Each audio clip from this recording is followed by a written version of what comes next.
Hello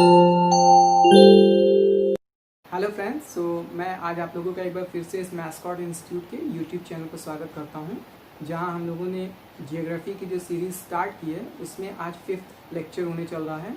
और इससे पहले हम लोगों ने 4 क्लासेस देख लिया है। तो आज मैं आप लोगों से हिमालय से संबंधित बात करूँगा। और आज का वीडियो जो होगा उसमें हम लोग हिमालय की उत्पत्ति के संबंध में जो सिद्धांत दिए गए हैं कि हिमालय की उत्पत्ति कैसे हुई थी उस पर चर्चा करेंगे। सो फ्रेंड्स, हिमालय जो आपका चैप्टर है वो 2 या 3 वीडियो में कवर होगा। और आज हम लोग किसी भी तरह से हिमालय की श्रेणियों के वर्गीकरण पर बातचीत नहीं करेंगे। आज सिर्फ हम लोग हिमालय की उत्पत्ति किस तरह से हुई इस पर हम लोग चर्चा करेंगे। सो फ्रेंड्स, जो लोग भी अगर रेगुलर वीडियो देख रहे हैं तो उनको याद होगा मैंने 3rd आई थिंक लेक्चर में मैंने आप लोगों को ये बताया था कि किस तरह से जो पृथ्वी के भौमिकी विकास का क्रम रहा है, उस जो भी समय लगा है उसके विकास में, उसको किस तरह से समय में विभाजित किया गया है और साथ ही साथ किस युगों में विभाजित किया गया है। तो वहाँ पर मैंने आपको बताया था। आज मैं उसी को रिमाइंड करते हुए आपको बात आगे बढ़ा रहा हूँ। तो जो लोग भी पीछे वीडियो को देखे होंगे उनको थोड़ा सा रिवाइज हो जाएगा, और साथ ही साथ जो लोग पहली बार जुड़ रहे होंगे इस वीडियो के माध्यम से उनको समझने में आसानी होगी। मैंने आपको बताया था कि जो पूरी पृथ्वी पर जो भौमिकीय संरचना का निर्माण हुआ है, उस निर्माण का जो काल रहा है वो काफ़ी लंबा रहा है। करीब करीब 450 करोड़ वर्ष हम लोग इस भौमिकीय विकास की क्रम को देखते हैं। और इस क्रम में संपूर्ण काल को 5 महाकालों में बांटा गया है। 5 महाकाल में, और साथ ही साथ 4 युगों में बांटा गया है। ये सारी चीज़ें पीछे हम लोगों ने बात किया था। इस 5 महाकाल की अगर हम लोग बात करते हैं तो जो आपका चौथा महाकाल था, जिसे हम नव जीव महाकाल कहते हैं या महाकल्प आप कह सकते हैं।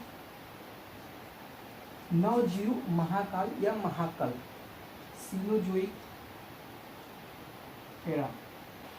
इस नवजीव महाकल्प में या सीनोजोइक एरा हम कह सकते हैं में, और तृतीय युग में जो हिमालय था उसकी उत्पत्ति हुई है।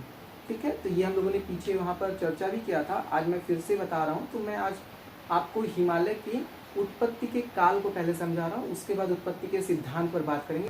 तो हिमालय की जो उत्पत्ति का काल रहा है वो कौन सा रहा है, ध्यान रखिएगा।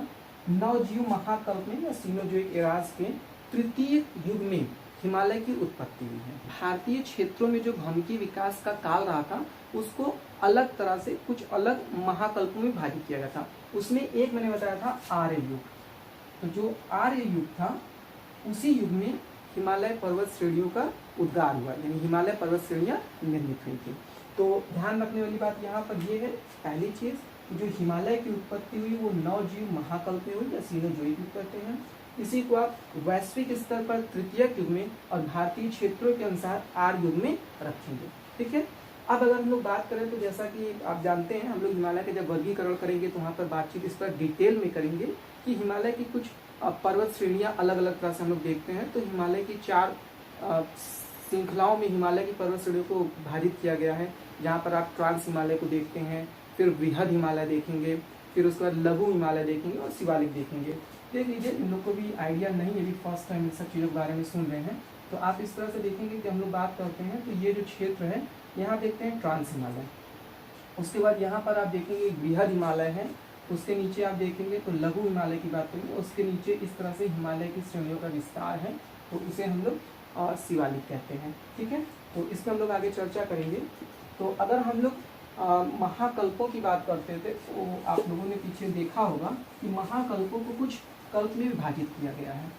तो करीब करीब 7 करोड़ वर्ष पूर्व अगर हम कहते हैं इस नवजीव महाकल्प की बात,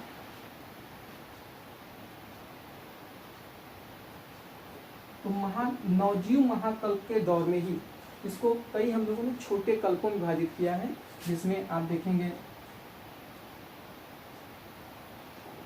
आदि नूतन काल,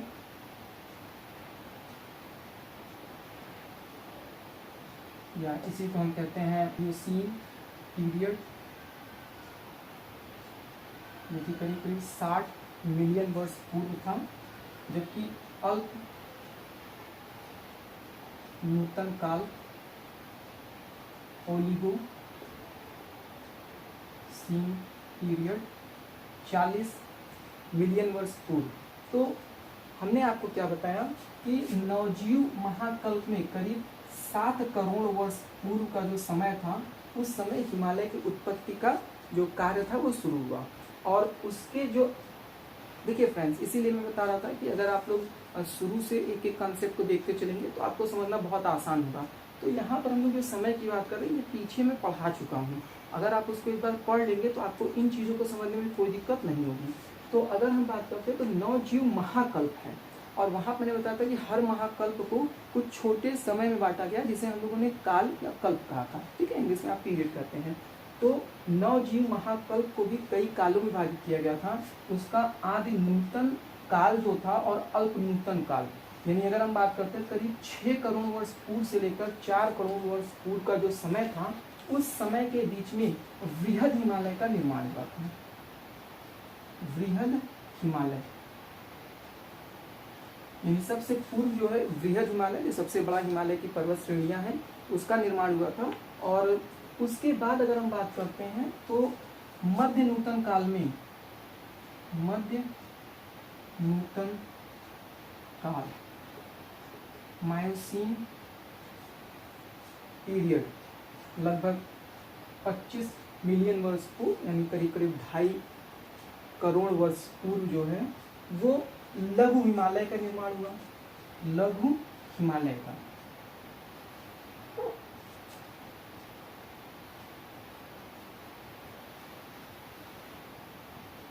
लघु हिमालय का निर्माण हुआ। तो यहाँ से आपको 2 पॉइंट क्या ध्यान रखना है कि 7 करोड़ वर्ष पूर्व हिमालय की उत्पत्ति की जो प्रक्रिया थी वो प्रारंभ हुई, तब नवजीव महाकल्प में। और अगर हम वृहद हिमालय की बात करते हैं तो वृहद हिमालय की जो उत्पत्ति का जो दौर रहा है वो करीब करीब 6 करोड़ वर्ष पूर्व से लेकर 4 करोड़ वर्ष पूर्व के दौरान जो है वृहद हिमालय की संरचनात्मक विकास हुआ था।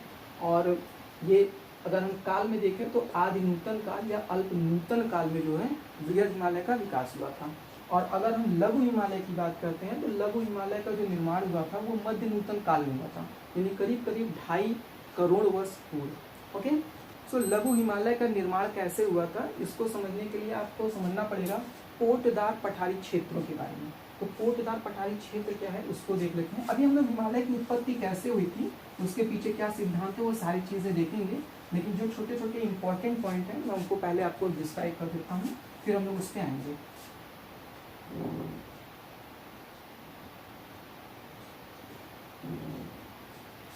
यहाँ पर जो हम लोग उत्तर मैदानी क्षेत्र में दिल्ली का क्षेत्र देखते हैं, तो एक्चुअली प्रारंभ में था क्या, जो आज हम लोग वर्तमान के समय में सिंधु, ब्रह्मपुत्र और गंगा नदी देखते हैं, वो प्रारंभ में क्या थी, एक नदी थी। और इस तरह से जो है वो नदी का बहाव होता था। ठीक है, जिसे हम लोग शिवालिक नदी बोलते थे। देख रहे हैं आप, तिब्बत के पठारी क्षेत्र से इसकी उत्पत्ति हुई थी और इस तरह से निकलता हुआ चलाया था। और ये जो दिल्ली का वर्तमान हम लोग क्षेत्र देख रहे हैं, इस क्षेत्र में क्या हुआ, भौमिकीय दबाव के कारण ये जो क्षेत्र है वो इस तरह से ऊपर की तरफ खिसकने लगा, जिसके खिसने के कारण ये जो नदी था ये अपना मार्ग बदल दिया। और ये जो नदी थी, ये जो आप यहाँ देख रहे हैं, ये नदी इस तरह से ब्रह्मपुत्र नदी बन गई।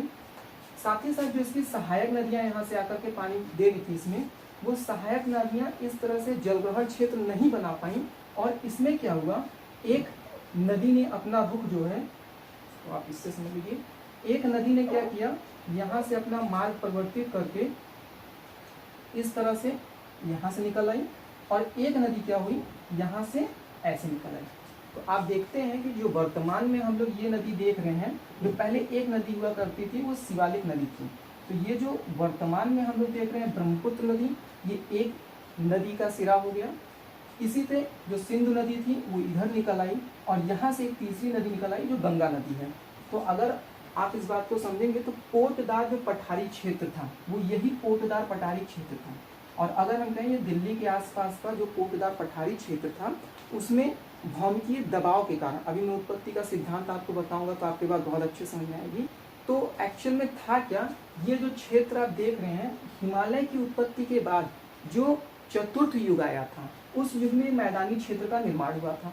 हम लोग आगे इन चीज़ों को डिटेल में पढ़ेंगे। यहाँ पे आप थोड़ा सा बस समझ लीजिए कि जो मैदानी क्षेत्र का निर्माण हुआ था वो हिमालय की उत्पत्ति के बाद का है। यहाँ पर भूसन्नति क्षेत्र हुआ करता था। भूसन्नति क्षेत्र का मतलब हो गया, आप इस वर्ड को समझ लीजिए क्योंकि हम लोग बार बार प्रयोग करेंगे, भूसन्नति। भूसन्नति, सन्नति अर्थात सागर से है। तो जब भी आप देखेंगे कि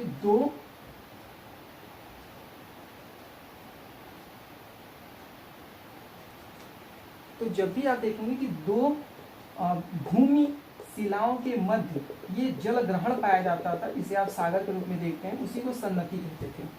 तो ये जो आप दो भूमि खंडों के मध्य ये जो जल राशि देख रहे हैं, ये वास्तव में छिछला यानी बहुत गहरा नहीं होता था, छिछला और सकरा जल राशि होता था, जिसमें लगातार नदियों द्वारा अवसाद बहाकर लाए जाते थे और ये अवसाद यहाँ पर धीरे धीरे एकत्रित होते थे।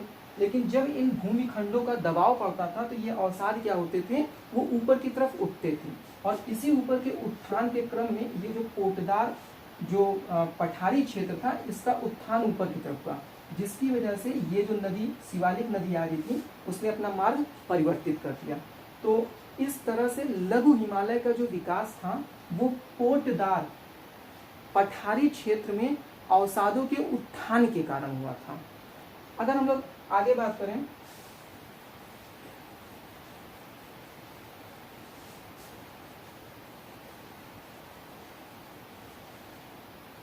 और अगर हम वर्तमान में देखें तो हिमालय जो है वर्तमान में बहुत युवा पर्वत है। युवा पर्वत इसलिए है, हिमालय अभी भी ऊपर उठ रहा है और हिमालय का अभी भी ऊपर उठना वो कई उसके प्राकृतिक घटनाओं से प्रदर्शित होता है, जिसमें आप देखते हैं भूकंप की घटना। हिमालय क्षेत्र में आप अक्सर भूकंप की घटना सुनते रहते हैं। उसका कारण ये है कि जब हम लोग अभी बात करेंगे हिमालय की उत्पत्ति के सिद्धांत के बारे में, तो आप देखेंगे हम लोग प्लेटों के बारे में बात करेंगे और नीचे से जब प्लेटें टकराती हैं तो वो क्षेत्र अस्थिर होता है। तो हिमालय के नीचे जो क्षेत्र है वो अभी भी स्थिरता को प्राप्त नहीं किया हुआ है और उसी प्लेटों के दबाव के कारण लगातार हिमालय जो है ऊपर की तरफ उठ रहा है और प्रतिवर्ष हिमालय की जो ऊंचाई है वो बढ़ती जा रही है। यही कारण है कि हिमालय क्षेत्रों में भूकंप की घटनाएं अधिक आती हैं। इसके साथ साथ हिमालयी नदियां आज भी अपने मार्ग को परिवर्तित करती रहती हैं। जैसा कि अभी मैंने आपको बताया, जो शिवालिक नदी थी वो किस तरह से ब्रह्मपुत्र, सिंधु और गंगा नदियों में विभाजित हो गई। तो ये नदियों का जब भी मार्ग परिवर्तन होता है, उस मार्ग परिवर्तन के पीछे बहुत बड़ा कारण जो भूमिगत जो अस्थिरता होती है वो होता है, जिसके कारण कुछ भौमिकीय संरचनाओं में बदलाव होता है और नदी अपने रास्ते को बदल देती है। तो ये घटनाएं आज भी हिमालय क्षेत्रों में जारी हैं। इसके साथ साथ हिमालयी क्षेत्रों में ऊंची ऊंची झीलों का पाया जाना, करीब करीब 1500 मीटर से लेकर के 1850 मीटर तक ऊंची ऊंची झीलें पाई जा रही है, जिनकी ऊंचाई भी समय के साथ साथ बढ़ती जा रही है। तो ये तमाम प्रमाण हैं जिससे आप ये सिद्ध कर सकते हैं कि वास्तव में हिमालय का जो उत्थान है वो अभी भी जारी है। अभी जिस तरह से हम लोगों ने देखा कि हिमालय की जो उत्पत्ति का एक विकासीय क्रम रहा है वो लगभग 7 करोड़ वर्ष पूर्व से शुरू हुआ, जो हम लोग देखते हैं नवजीव महाकल्प में स्टार्ट हुआ था और करीब करीब 1 करोड़ वर्ष पूर्व तक हिमालय अपनी मूल संरचना को प्राप्त कर सका। और अगर हम इसकी उत्पत्ति के सिद्धांत के बारे में बात करते हैं तो हिमालय की उत्पत्ति के संबंध में 2 महत्वपूर्ण सिद्धांत हैं और इसमें सबसे महत्वपूर्ण है कोबर का भूसन्नति सिद्धांत। कोबर का भूसन्नति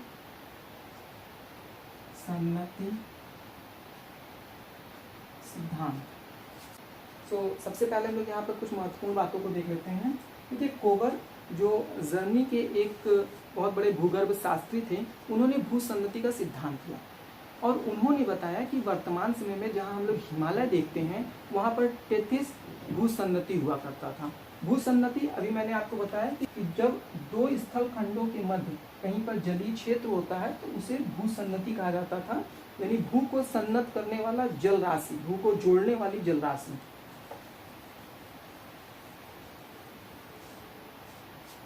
इसी वजह से कोबर ने भूसन्नति को पर्वतों का पालना कहा है, क्योंकि इनका मानना है कि जहाँ कहीं भी वर्तमान में पर्वत श्रृंखलाएं पाई जा रही हैं उसके नीचे एक समय कभी ना कभी ज़रूर कोई भूसन्नति पाया जाता था। तो हम लोग हिमालय की उत्पत्ति की बात कर रहे थे। हिमालय की उत्पत्ति को समझने के लिए पहले हम लोग कोबर की भूसन्नति सिद्धांत को देखते हैं।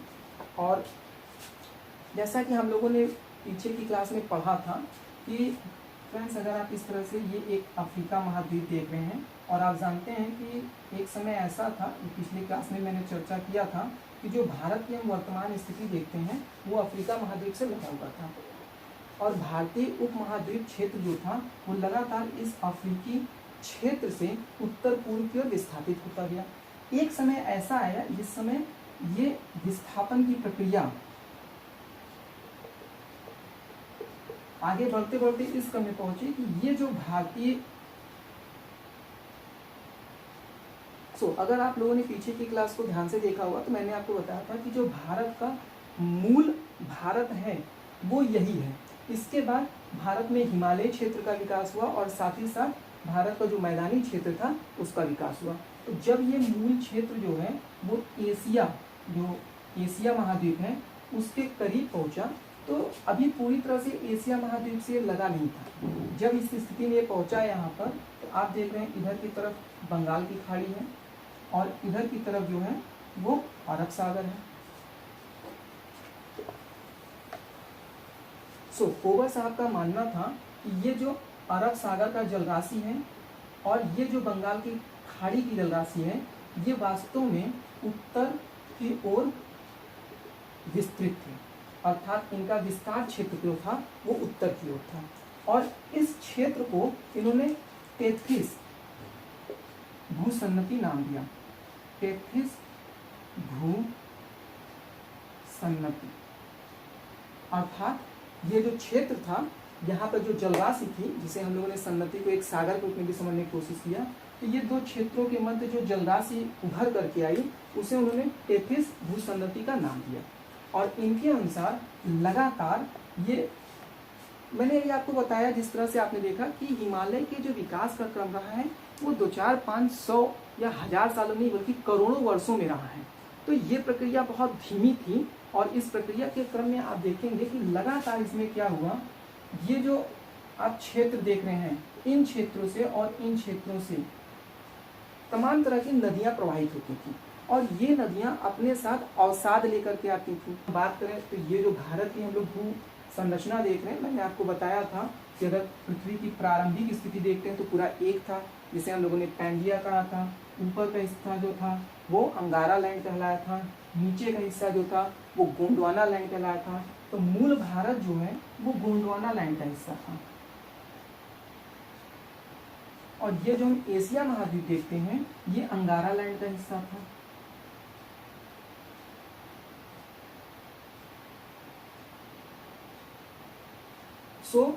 गोंडवाना लैंड और अंगारा लैंड में इन क्षेत्रों में होकर बहने वाली तमाम नदियां, हजारों लाखों नदियों द्वारा जो करोड़ों वर्षों में अवसाद बहाकर लाए गए वो यहाँ पर धीरे धीरे निक्षेपित होते गए।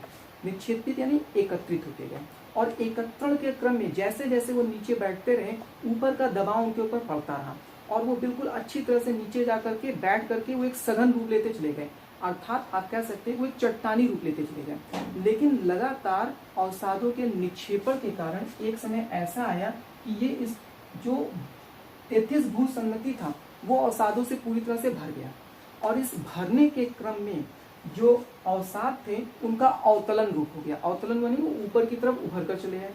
इसके पश्चात ये जो अंगारा लैंड और गोंडवाना लैंड का जो भूमिखंड है इनके लगातार दबाव पड़ने लगे। इस दबाव पड़ने के कारण जो इसके मध्य अवसाद भर गए थे, अब आप इसे ऐसे समझ लीजिए कि अगर हम बात करते हैं ये आप गहरान समझ लीजिए, ठीक है, और इसमें आप देख रहे हैं कि इस तरह से लगातार अवसाद भर गए हैं, यानी ये पूरी तरह से नीचे तक मलबों से भर चुका है।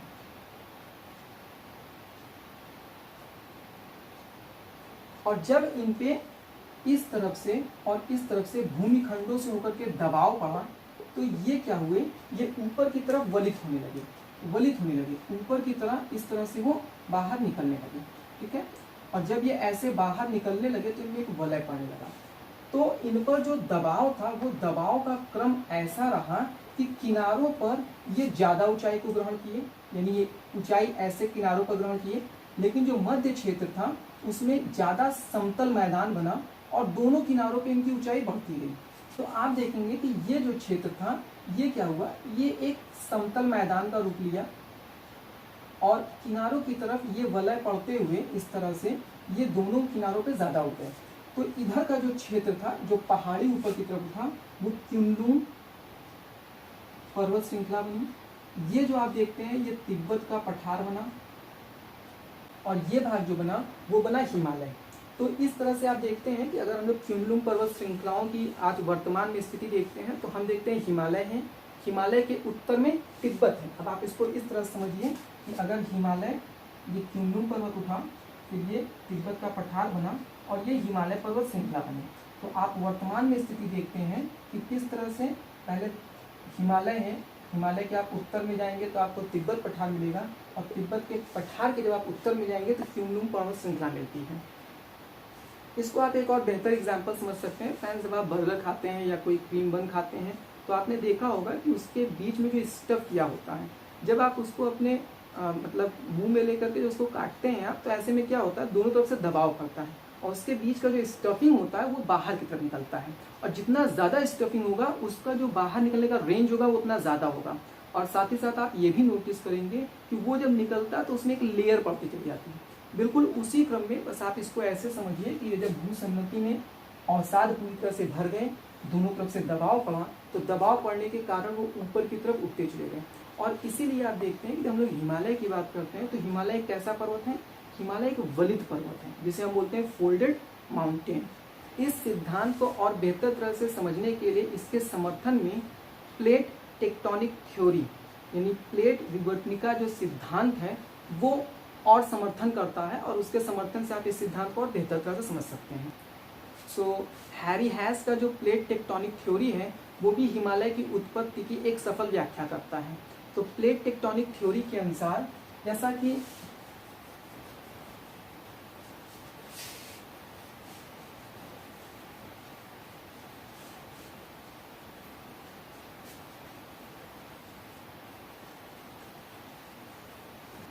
तो जैसा कि आपने पढ़ा होगा कि जो पूरी पृथ्वी है वो कोई पृथ्वी एक नहीं है बल्कि ये कई प्लेटों से मिलकर बनी हुई है। और जब हम पृथ्वी के करीब करीब जो भूमिगत संरचना है उससे जब 200 किलोमीटर नीचे की तरफ जाते हैं, ठीक है, आप इस तरह से पूरी पृथ्वी का कल्पना कर लीजिए, तो इसके नीचे इस तरह से करीब करीब इस तरह से आप देखेंगे कि 7 प्लेटें हैं और इन 7 प्लेटों के मध्य जो है एक सामंजस्य है जिसमें ये प्लेटें लगातार अपनी स्थिति को बदलती रहती हैं। और ऐसे में आप देखेंगे कि जो प्लेटें हैं वो कभी कभी एक दूसरे से टकराती हैं।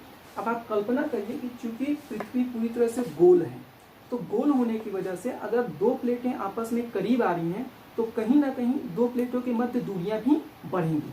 तो हुआ क्या था, हैरी हैस के प्लेट टेक्टोनिक थ्योरी के अनुसार जिस स्थान पर कोबर ने तेथिस भू सागर को बताया, तेथिस भू सन्नति को बताया, तो इन्होंने भी उस स्थानों पर जो है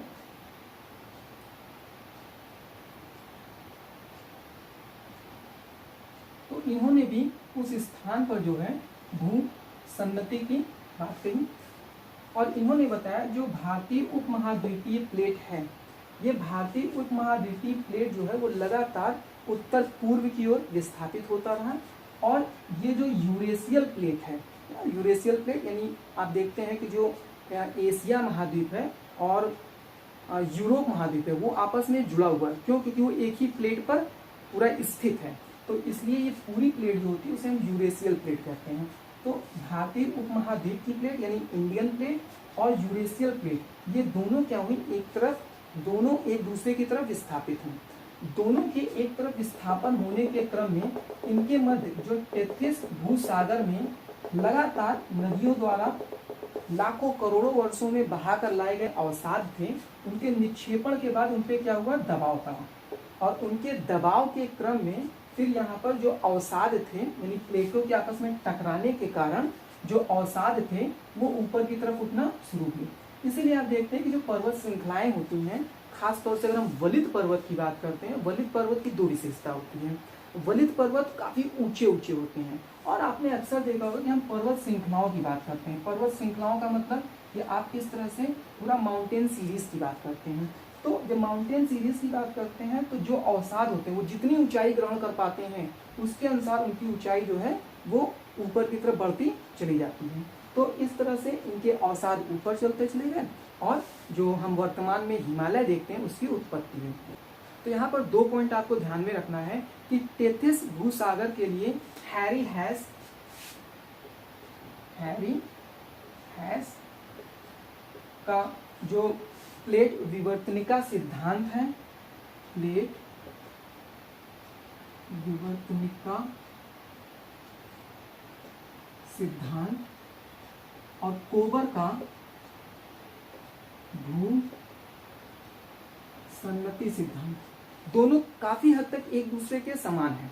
दोनों में बस अंतर क्या है, देखिए दोनों ने माना कि इन क्षेत्रों में क्या था, टेथिस भू सन्नति था, टेथिस भू सन्नति,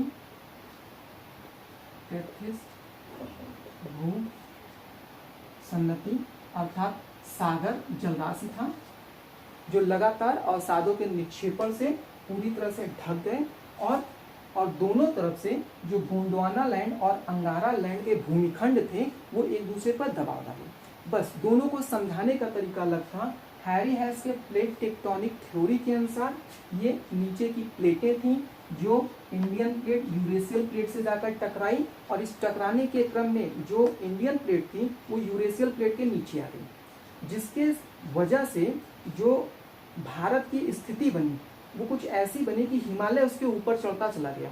आप इस बात की कल्पना करिए कि जब 2 प्लेटें एक इस तरह से और एक इस तरह से आकर टकराएं और एक प्लेट नीचे की तरफ आ जाए और दूसरा प्लेट क्या है उसके ऊपर की तरफ आ जाए, तो ये जो अवसाद है वो इस प्लेट की ऊपर वाले प्लेट के सहारे क्या होंगे, ऊपर उठते चले जाएंगे।